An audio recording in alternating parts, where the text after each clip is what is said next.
AGIS, Advanced Ground Information Systems, makers of LifeRing software.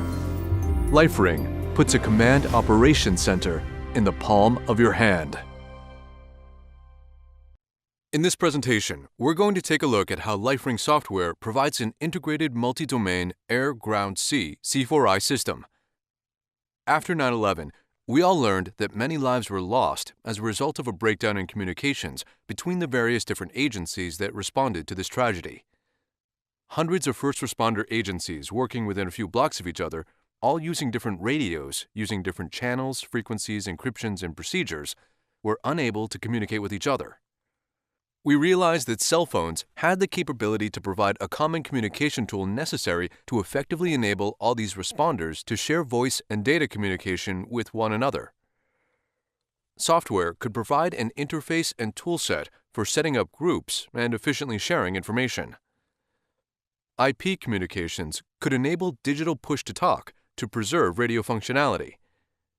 For such a system to be viable, it had to operate on a combination of first responder, cellular, military, Iridium satellite, MANET, and other communication networks. The system needed to work with low-speed and high-speed communications and utilize a server to forward data between smartphones and PC devices.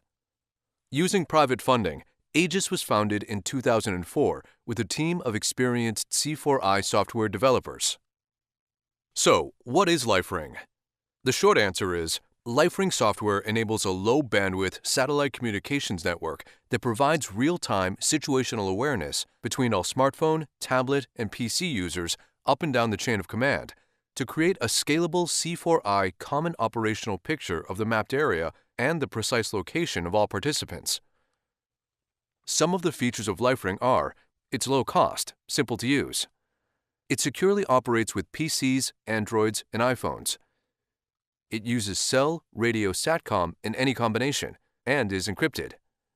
It exchanges location data, emergency notifications, messaging, chat, video, geofences, whiteboards, orders, as well as medical and logistics information.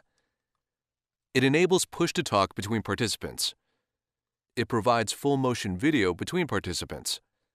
It interfaces with fighter aircraft, ships, JCR, AFATADs, CWCS, NATO, laser designators, radars, seismic and shot detectors, tracking tags, AIS, and more.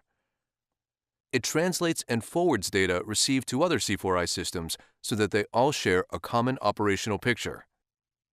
LifeRing software runs in conjunction with three major components: a Windows PC, Android or iOS smartphones, and a Windows server. The Windows PC was modeled after Microsoft's suite of programs to provide a readily familiar look and feel that make operations, setup, and training fast and efficient. It is a multi-layered software with a full suite of command, communication, tracking, and mapping tools, as well as push-to-talk and video functions. You can turn a single laptop or desktop along with a large screen display into a small command center with command operational picture capabilities. It uses military and first responder radios, cellular, and handheld satellite communications in various combinations.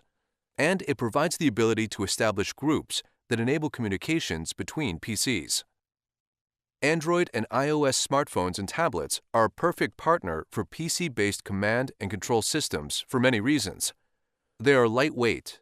They have a large high-resolution display screen. They have a multitasking operating system.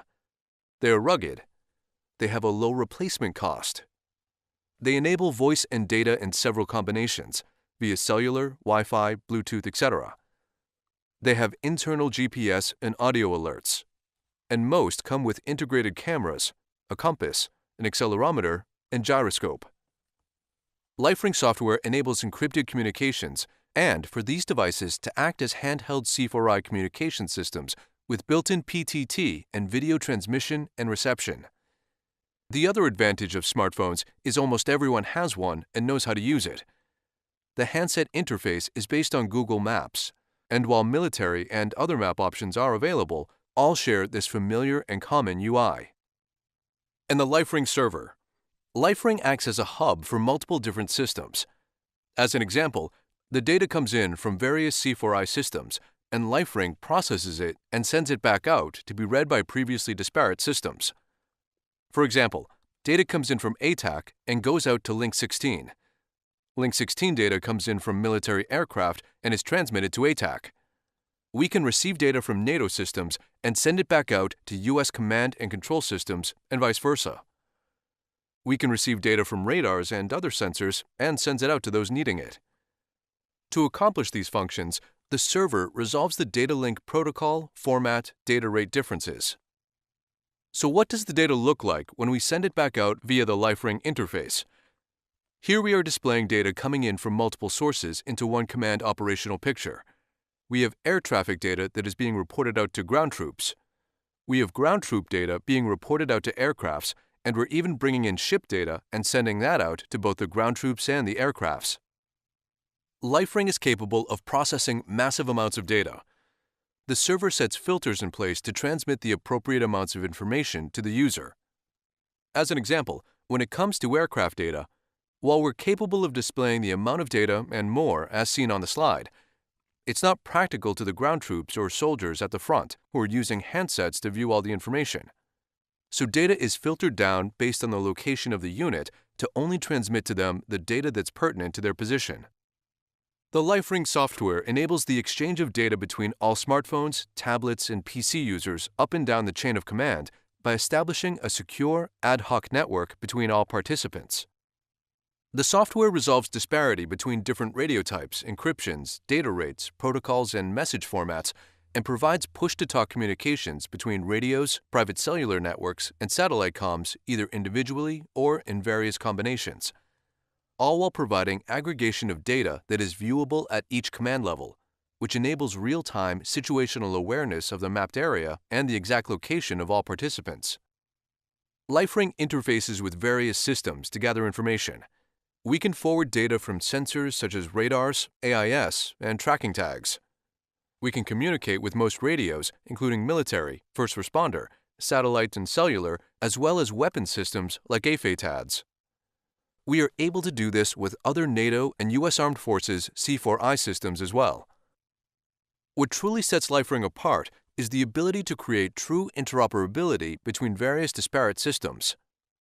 LifeRing is vendor agnostic and branch of military agnostic, in-country language agnostic, and maybe even technology agnostic.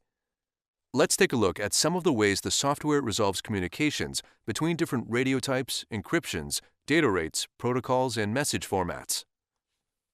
Air Force ground command centers correlate data from ground-based radars, intelligence systems, and AWACS to transmit the data on Link 16. Drones provide intel via video and cursor on target. At sea, naval vessels use Link 16 and OTH Gold and others.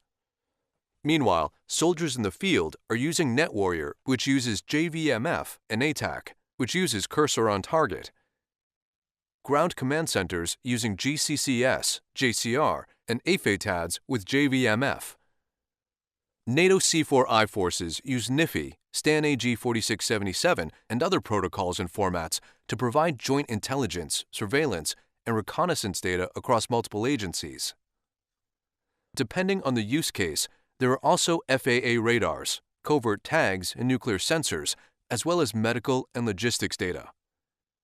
We are able to communicate with military, P-25, cellular and satellite radios, and MANEs. Through the LifeRing-enabled command center, we now have a scalable, integrated C4I common operational picture of the ground, air, and sea. Here's an example of how a LifeRing-enabled command center would display various data. We are currently in the process of installing a system like this. LifeRing works with a wide range of communication types, including public and private cellular, both military and first responder radios, as well as mesh and satellite networks. It also supports multiple encryptions, including AES 256-bit encryption and Department of Commerce approved private algorithm encryption, to name a few. Let's take a look at how all this works in various real-life exercises.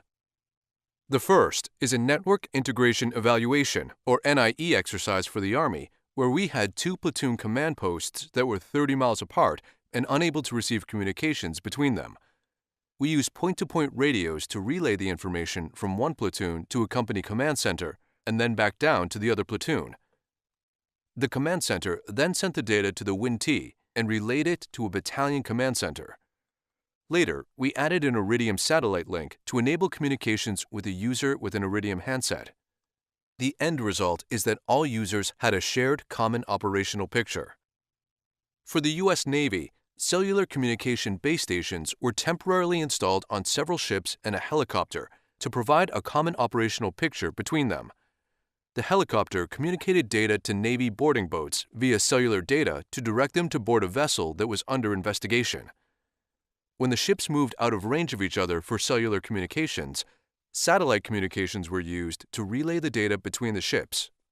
All of the communications were monitored by a Navy sales facility in Norfolk. For the U.S. Joint Chiefs of Staff, we used a PC-12 aircraft with an electro-optical infrared sensor, basically a ball camera, that transmitted video, the aircraft's location and the pointing angle, and the video's target location to a ground station. The video and the location data of the aircraft and target were sent to the LifeRing server, which was then sent out to LifeRing handsets, which could see the video as well as location data of where the video was recorded. For the Navy, we processed AIS data from ships as to their location, speed, and heading, and correlated that data with commercial radar satellite information, and then sent that display out to other ships with LifeRing handsets that showed the relative location of all the ships, as well as the history trail of the ship's movements and a photograph of the correlated radar satellite return. LifeRing is designed to meet the cycle of military operations. LifeRing stores data and photos obtained from patrols to assist in creation of an Intelligence Plan for the Battlefield, IPB. LifeRing assists the commander's staff in creating a battlefield plan that reflects the commander's intent. LifeRing provides all the COP and the ability to compare the actual battle with the commander's intent and to execute it efficiently.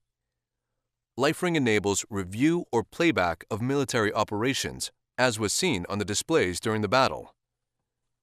LifeRing Support stores military operations, movement, and exchanged data and photos in an SQL database for later analysis and enables the user to remotely reset encryption passwords.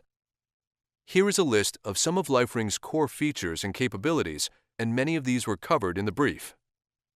Here are some examples that we're permitted to show where LifeRing was used successfully, along with the group who used it and some brief details of the operations. Here are a couple of recommendation letters from clients. That's it. Thank you for your time and attention. If you would like a hard copy of this presentation, you can download it at www.agisinc.com/C4I.